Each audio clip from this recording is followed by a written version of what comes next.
The ball club in Denver has had more downs than ups over the years, but when they ride that Rocky Mountain high, there's nothing quite like it. I'm Drew Kreisman, and these are my top 10 moments in Colorado Rockies history. Quick note, I'm going to keep these to on-field moments, do a separate list for off-field moments. I'm also being very literal in the definition of moment, so don't expect Rocktober as a month-long event to make the list. All right, let's get right into it with number 10, Helton homers in his final home game. Nobody has meant more to the Colorado Rockies than Todd Helton, and a late September night in 2013 at Coors Field was all about celebrating his legacy. Every person in that crowd was there to see him, and he didn't disappoint a single one of them, producing a typical Helton line with a sac fly, a double, and one last home run to remember him by. Number 9, Nolan Arenado's walk-off cycle. There's no way he does this, right? Down by 1 against the Giants at home, decked out in the baby blue of Father's Day celebration, the king of clutch strode to the plate, a home run shy of the cycle, and the win.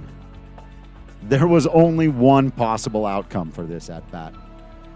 Nolan Arenado turned on a fastball inside off the plate and hit a missile over the left field wall, sending the crowd into a stupor, cutting open his face in celebration and creating a new generation of Rockies fans, all in one swing. Number 8, Dante Bechet walks off in the Coors Field opener. Speaking of creating a new generation of Colorado baseball fans, Dante Bechet gave the Rockies' new home the housewarming party of the century. No one who saw it, or who has ever seen video of it, will ever forget the pump of the fist as the Blake Street Bomber ushered in a new era of baseball in Denver at the very first game in Coors Field history. Number 7, Helton homers against Saito. The spark that lit the fire of Rocktober. This was the moment it became real in 2007. Most Rockies fans have never seen the kind of emotion that poured out of the usually stoic Helton when he rounded third after this home run. After having witnessed that, how could you not believe in this team? They rode that momentum all the way to their only World Series appearance. That's one powerful home run. Number 6, Ubaldo Jimenez throws a no-hitter. Unless you've actually done it, you can't claim to know how hard it is to be a pitcher in Major League Baseball with half your games coming at Coors Field. Where so many have failed, Ubaldo Jimenez somehow found the ability to dominate at all-time great levels in 2010. His April 17th no-hitter against and in Atlanta remains the only one thrown by the franchise. And yet, it seemed inevitable because of the way he was pitching. 100-mile-per-hour two-seamers on the black, it turns out, are hard to hit. The final out from Brian McCann is a moment that every Rocky fan who saw it will forever remember. Number 5, the Rockies make their first postseason. On October 1st, 1995, the Colorado Rockies became the fastest expansion team to ever reach the postseason, doing so in just their third year of existence. In a game against the Giants started by Brett Saberhagen, the Rocks fell behind 8-2, but stormed all the way back thanks to some dudes named Larry Walker, Dante Bechet, Andres Galarraga, and Vinny Castilla. Hope I pronounced those names properly. Colorado took a 10-9 lead into the ninth, and Curtis Liskanek struck out the first 2 he faced before future Rockies coach Glenn Allen Hill singled. But he got a ground out from another future Rocky, Jeff Reed, and punched the Rockies' first ever ticket to the postseason. Number 4, the Spilly Slam.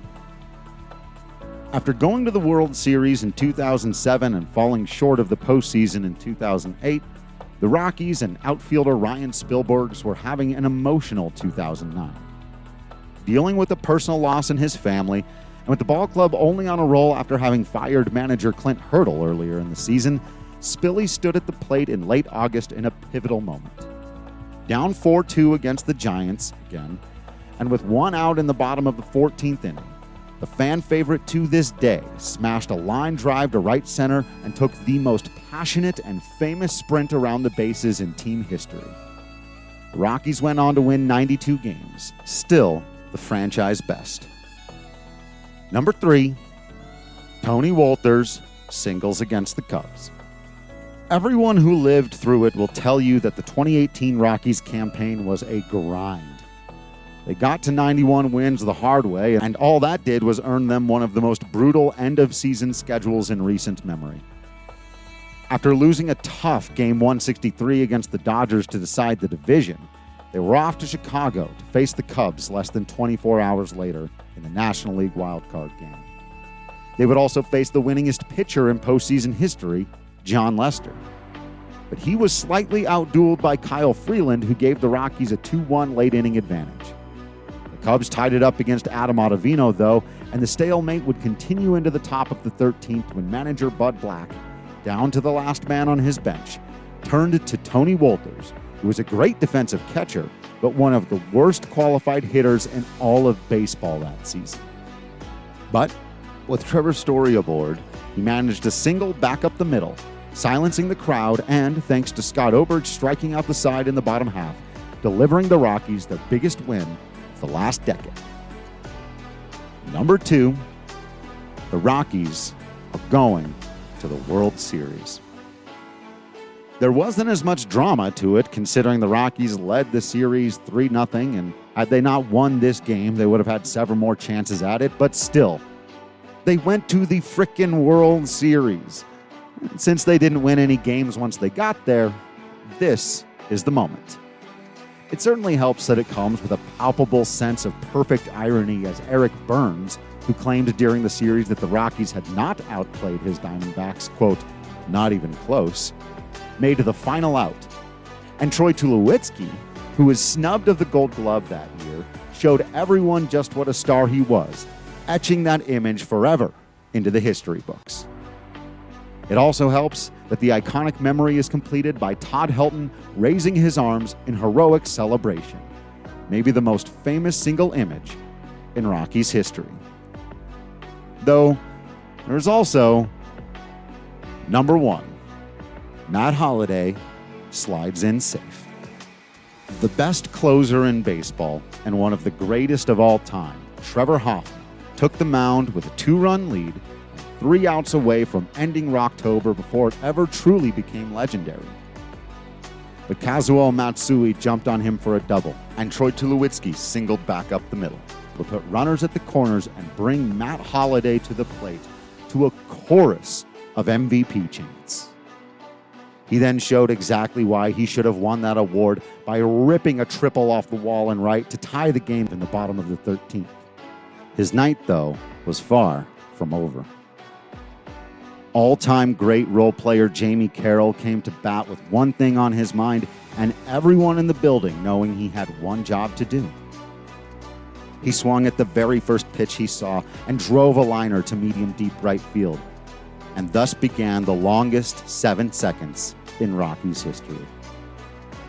Holliday tagged up and sprinted for home, sliding in headfirst and violently colliding with catcher Michael Barrett.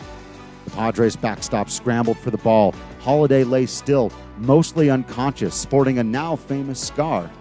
And home plate umpire Tim McClellan signaled clearly and calmly for all the world to see. Safe.